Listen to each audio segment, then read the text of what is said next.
To avoid missing our team's films, featuring the latest developments and unique updates on the Israeli war, subscribe to our channel, like our videos, and click the super thanks button below. Israel raids Hamas commanders. In surprise operations in Gaza, the Israeli army removed critical leaders. Israeli units conducted intensive operations, particularly following the truce. These operations target the most important Hamas positions. The Israeli army conducted attacks in the northern Gaza Strip this time. During the raid operation, air and artillery heavily bombarded the area. Israeli jets and artillery launched attacks on strategic targets such as Sheikh Radwan and Jabalia. Israeli attacks killed 2 senior Hamas commanders, revealing their deaths. Israeli soldiers obtained the positions of these leaders through information collection and communicated them to the appropriate battalions. Then Israeli jets and artillery attacked the commanders' locations in the Sheikh Radwan district. Israeli forces neutralized 2 prominent Hamas commanders in this regard. A senior intelligence official was among them, as was Hamas commander Abdul Aziz Rantizi. Security forces continue to target Hamas officials in the north with pinpoint accuracy.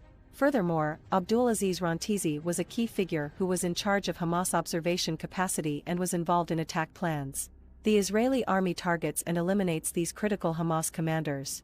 As a result, the terrorist group's attack and defensive potential fall because it is impossible for these terrorists to succeed without their commanders in the face of Israeli soldiers' increasing power. As a result of not being able to get the appropriate orders, the terrorist group suffers losses at numerous sites. Reports indicate that this operation also targeted the Hamas intelligence command station.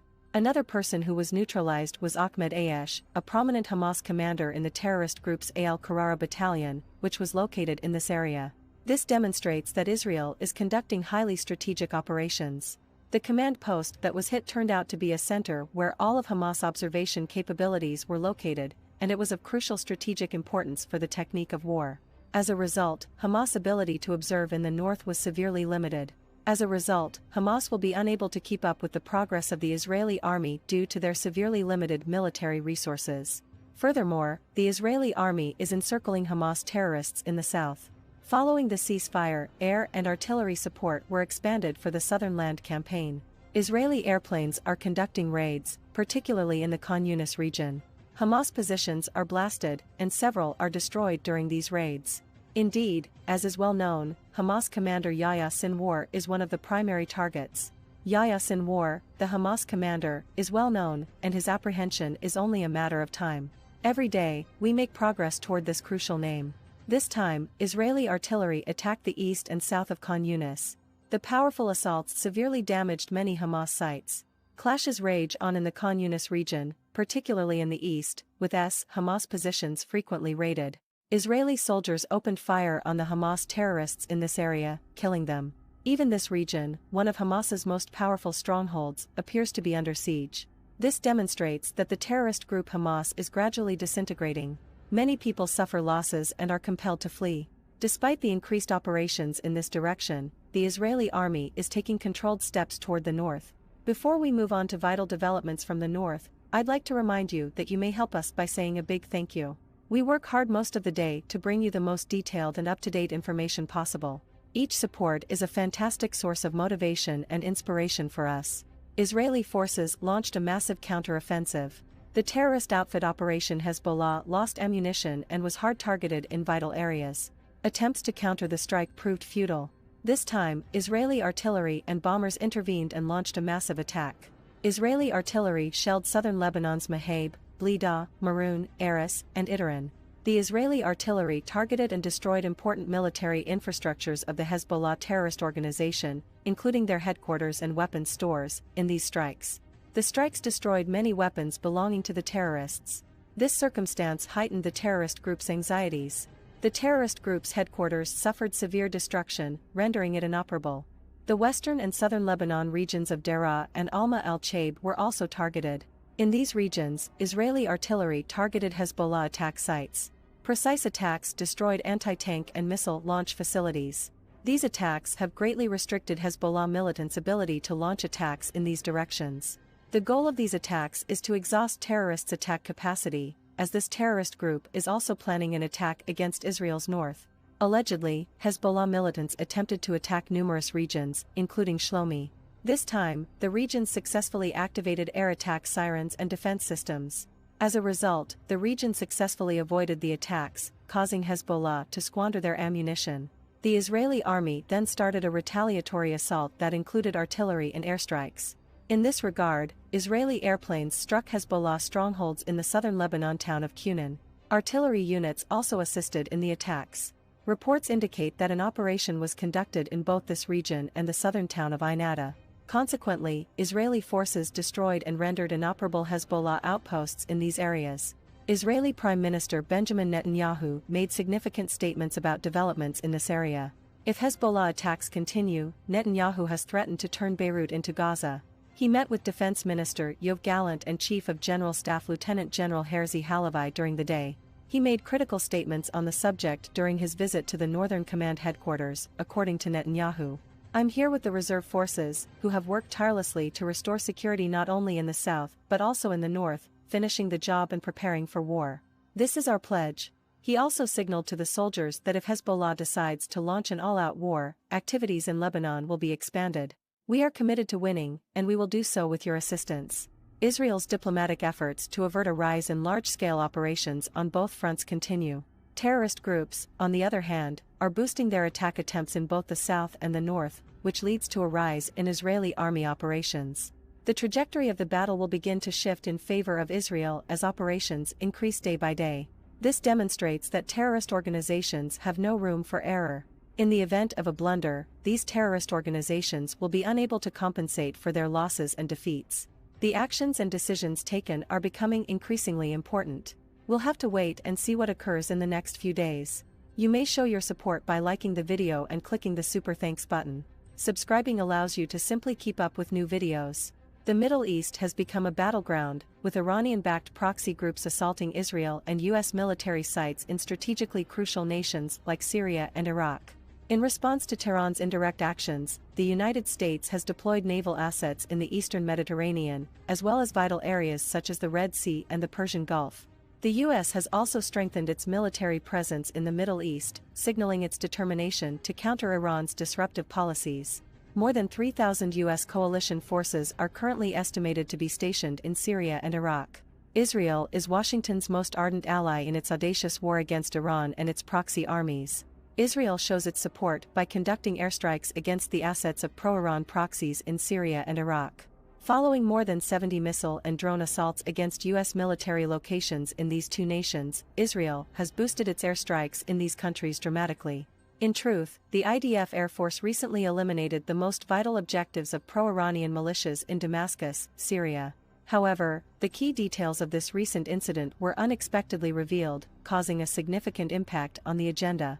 Here are all the amazing specifics of the IDF Air Force bombing raid on Damascus, which abruptly changed the agenda while the Israeli army's fight with Hamas raged on. According to Syrian official television, the most recent Israeli air attacks hit multiple places on the outskirts of Damascus, damaging critical targets. Hezbollah-affiliated forces populated the southern Damascus district of Sida Zainab, which was targeted by the strikes. The Syrian Observatory for Human Rights reported that 2 Syrians and 2 foreigners were killed, while 5 others were injured. However, the most recent facts about these attacks, as well as the identities of those killed, have emerged. According to the most recent information, Iranian Revolutionary Guard Corps Brigadier Generals Pana Tajizadeh and Mohammad Ali Atayyi were killed in the most recent Israeli bombing of Syria. The Revolutionary Guards confirmed the generals' deaths, saying they were on an advisory mission in Syria. The 2 Revolutionary Guard generals slain by Israeli bombings in Syria were members of Kurdish Force Unit 340, according to Israeli media. Israeli media regards this as a decisive triumph for Israel over Iran. With the demise of the generals of the Iranian Revolutionary Guard Corps, proxy forces backed by Tehran have begun to cause concern in Gaza, the West Bank, East Jerusalem, and even southern Lebanon. These forces in Syria and Iraq, on the other hand, have most likely lost faith in Iran as a result of Israel's recent attacks. This is due to Iran's willingness to sacrifice even its own soldiers in order to destabilize the Middle East. The fact that Iran would be willing to sacrifice members of its proxy militias says it all. Will the losses of the Revolutionary Guards force Iran into a direct confrontation with Israel in the aftermath of this situation? Following the deaths of 2 Revolutionary Guard generals in IDF airstrikes, Iranian President Ibrahim Raisi urged Western countries to hold a vote in their own countries to gauge their support for Hamas and other militants. President Raisi warned Japanese Prime Minister Fumio Kishida over the phone that Western nations worry such a vote will spark a conflict in the world's political and diplomatic arena. The Iranian president again criticized the U.S. for providing military and financial support to the Israeli army. The U.S. has given Israel more than $14 billion in total. Furthermore, Iranian Foreign Ministry spokesman Nasser Kanani emphasized that, despite U.S. assistance, Iran would retaliate to an Israeli strike. Iran's activities are familiar to all Middle Eastern countries, but Israel is determined to disrupt Tehran's game. Iran, on the other hand, is unlikely to achieve this goal, which thrives on chaos. It is unlikely that the Revolutionary Guard battalions in Syria and Iraq can carry out Tehran's objectives. So, how is the Revolutionary Guard Corps doing right now? In 2013, Iran dispatched the Revolutionary Guards, one of its most trusted military units, to Syria. The precise number of Iranian Revolutionary Guards killed in the Syrian conflict since then remains unknown. According to international war estimates, Iranian-backed troops had lost almost 2,000 soldiers. However, it is believed that the majority of these casualties are proxy militants organized by the Revolutionary Guard's extra-regional Quds Force. However, it is also true that among those killed are key members of Iran's Revolutionary Guard Corps. All of these signs serve as deterrents for Iran to use the conflict between Israel and Hamas to further its own objectives. Will Iran, however, forsake the skull and cease funding proxy militias in the war? Without a doubt, Tehran is exceedingly unlikely to implement such a policy. However, the intervention of the United States, the United Kingdom, Germany, and other Western countries may result in an unforeseen shift in Iran's stance toward Israel. At the moment, Tehran does not hold similar views about Israel. Most recently, Iran's supreme leader, Ayatollah Ali Khamenei, has continued to encourage Middle Eastern countries to halt shipping oil and food to Israel. However, following these remarks, Ayatollah Khamenei appeared to telegraph a de-escalation by dismissing the notion that Iran wishes to evict Israelis from the region. The change of heart by Ayatollah Khamenei enhances the possibility of unexpected choices by Tehran in the coming days. In fact, preventing Iran from fueling their proxy militias will considerably lessen Middle Eastern tensions. Imposing sanctions on Iran is the only way to accomplish this. However, these sanctions must be highly deterrent in nature. They should include not only financial resources but also the elimination of some of Tehran's diplomatic flexibility. Iran will most likely be unable to deal with such a crisis. The people of Iran are already disillusioned with Tehran's control. No nation accepts coercive power, but because Ayatollah Khamenei controls everything, the people can't say too much. If Tehran is cut off from the rest of the world, it will enable Iranians to speak out more freely against Ayatollah Khamenei's authority. Common solidarity and cooperation groups like the European Union and NATO are among the powers that can lawfully, within the framework of international rules, implement Tehran's threatening actions. The European Union can halt Iran's menacing actions in the Middle East by uniting its member nations in solidarity against Tehran. For the sake of re-establishing peace and serenity in the Middle East, it is imperative that all antagonists of Israel be eliminated.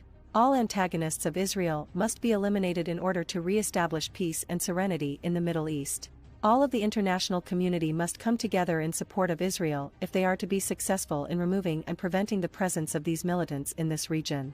Since we are committed to providing you with the most reliable and up-to-date news, we work around the clock.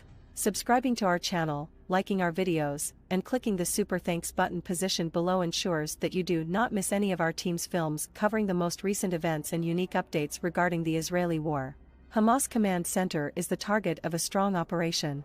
The ground operation carried out by the Israeli army leaves no place for senior Hamas commanders to hide.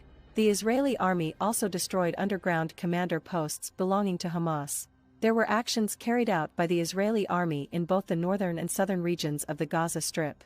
The arrival of several additional elite brigades led to an increase in the level of intensity of the operations, which was a direct consequence of this. A total of 50 skirmishes with Hamas terrorists took place across the Gaza Strip throughout the course of the day. The number of operations that concentrated on the Shujaiya region grew, which led to the successful elimination of approximately 200 terrorists.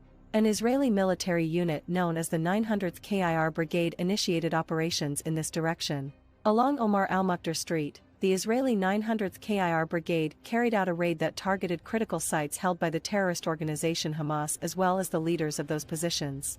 During the operations, weapons, including tanks and snipers, were used to strike Hamas locations. The operation was successful in eliminating a significant number of terrorists as a consequence. The Israeli army gradually ringed the region they were occupying. The Israeli military responded to this situation by positioning a significant number of troops and tanks in close proximity to the locations held by Hamas.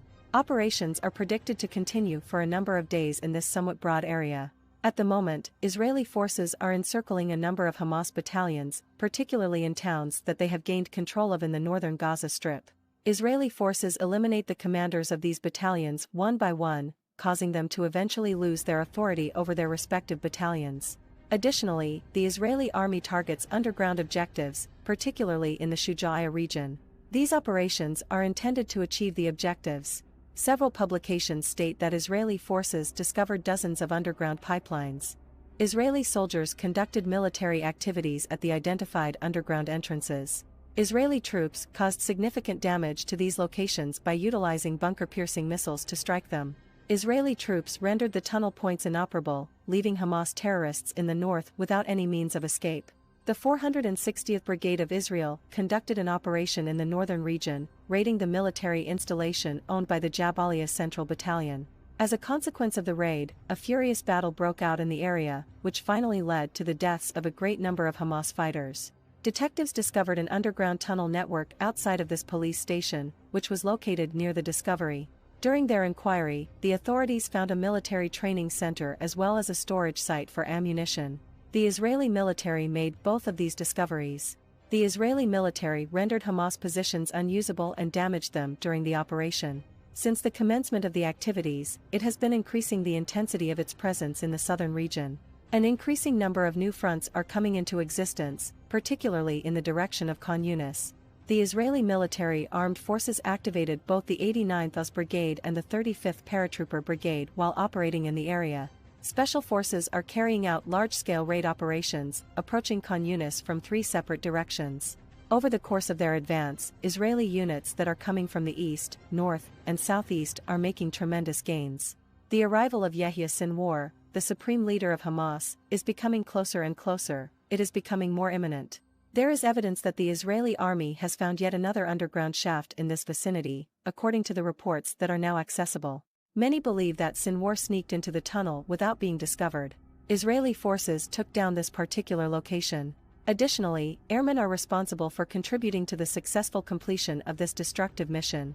As soon as the ground units received the coordinates, they promptly transmitted them to the Air Force.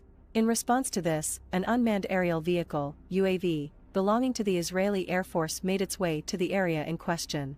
While the Israeli Air Force was making its way into the region, an unmanned aerial vehicle belonging to the Israeli Air Force hit and destroyed the opening of the tunnel. There was a simultaneous engulfment of darkness and smoke in the area. The Israeli army is now conducting operations in this Khan Yunis location, where they are continuing their assault from the surface. The Israeli Navy is targeting other Hamas positions in the region. In particular, naval soldiers use mortars and other types of precision weaponry in order to launch strikes against the military infrastructure of the terrorist group Hamas. The military coordinates these attacks.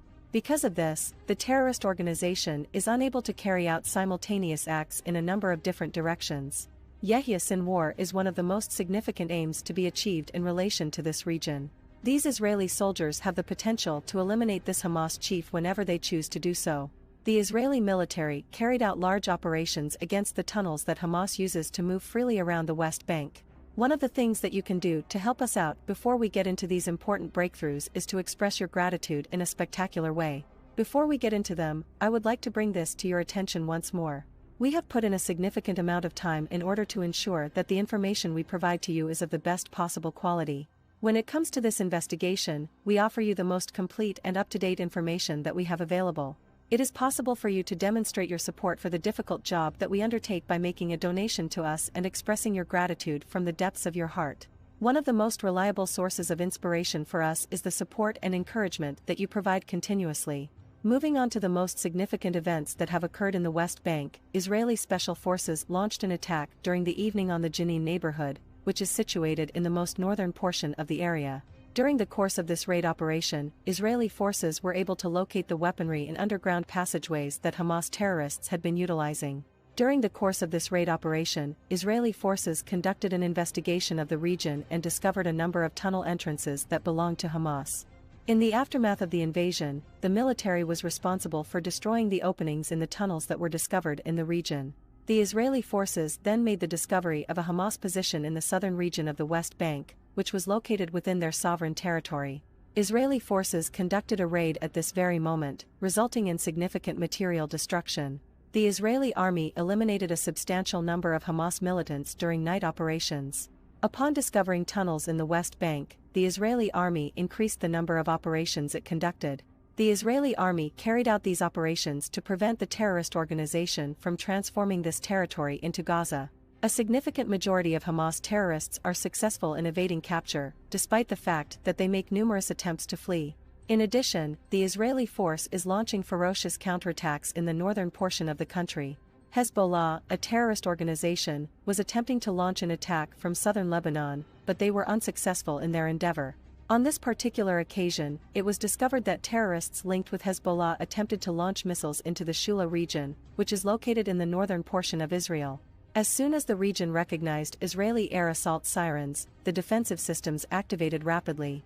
The defense systems were able to thwart the strikes, which resulted in Hezbollah wasting the ammo that they were using. Following its conclusion, Israeli armed troops carried out attacks in retaliation for the initial attack.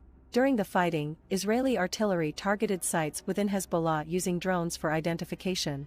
Within the framework of this discussion, Israeli artillery fired on the regions of Aas Shab, Kuza, and Erech, which are situated in the most southern section of Lebanon. Fire consumed Hezbollah strongholds across the entire region. Almost immediately after that, Israeli artillery began firing on the regions of Umut and Marahin, enhancing the precision of their attacks. Israeli artillery bombardment destroyed a significant number of Hezbollah headquarters and observation posts stationed in the region. As a direct result of this, the terrorist organization was unable to carry out any assaults or carry out any surveillance operations within the areas. The precise movements of Israeli forces caused extensive damage to all of these locations. There was also participation from Israeli aircraft at the events. As a means of revenge, Israeli airlines began attacks targeting places further below that were associated with Hezbollah. There are speculations circulating that military jets have visited the Majd al-Zun region and have struck Hezbollah targets in this town. Reports indicate that these planes traveled to the region. The attacks on Hezbollah positions have caused casualties among the terrorists. The operations primarily target the attack locations associated with the terrorist organization Hezbollah. In each of these specific regions, the terrorist organization is in possession of anti-tank positions as well as missile launchers. The power of the terrorist organization to launch attacks is considerably reduced if the attack zones become inaccessible. This makes it more difficult for the terrorist organization to carry out any form of attack. In order to encircle specific terrorist cells, the Israeli army is currently conducting strategic operations in both the north and the south of the country, with a particular emphasis on Gaza. It is becoming increasingly apparent that Israeli armed personnel are gradually ramping up the severity of their operations in the southern region. The terrorist group may be dissolved as a result of this circumstance. As Hezbollah receives a great deal of attention, there is a significant likelihood that the number of attacks against them will increase. As a result of this awareness, the terrorist organization known as Hezbollah is making an effort to mislead the Israeli army by increasing the number of attacks they launch. On the other hand, as a result of the expansion of its military forces, the Israeli army is in a position to successfully deploy decisive strikes to the regions at the proper time. Consequently, this results in the rapid losses and failures of terrorist organizations in a variety of different capacities. As the Israeli army increases its operations in both vertical and horizontal directions, it is projected that it will increase the number of elite soldiers and heavy weapons that it utilizes in its operations. Given these circumstances, terrorist organizations will be unable to carry out any of the assaults that they have planned to carry out. The fundamental reason for this is that terrorist organizations have fewer resources available to them as the operations of the Israeli army expand. This is the primary explanation for this phenomenon. Injury to terrorists is an unavoidable possibility, there is no doubt about that. In light of these circumstances, the only choices that will be open to the terrorists are to either seek military assistance from Iran or to flee the country. If the terrorists give up their position, they will be inevitably defeated. However, in the event that they are successful in securing support from Iran, tensions will rise, and Israel's efforts will grow more aggressive. When it comes to their actions and choices, Israeli soldiers will be more deliberate on a daily basis than they were in the past. This event exemplifies the zero tolerance for error that terrorist organizations have exhibited throughout their history. We will have to wait and watch to find out the events that will unfold over the next few days. We have completed the final segment of another video. If you could show your support by clicking the super thanks button and watching the video, that would be very much appreciated.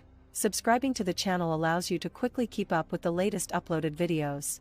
I hope that each of you enjoys a day that is peaceful and helps you to relax. To learn more, stay tuned.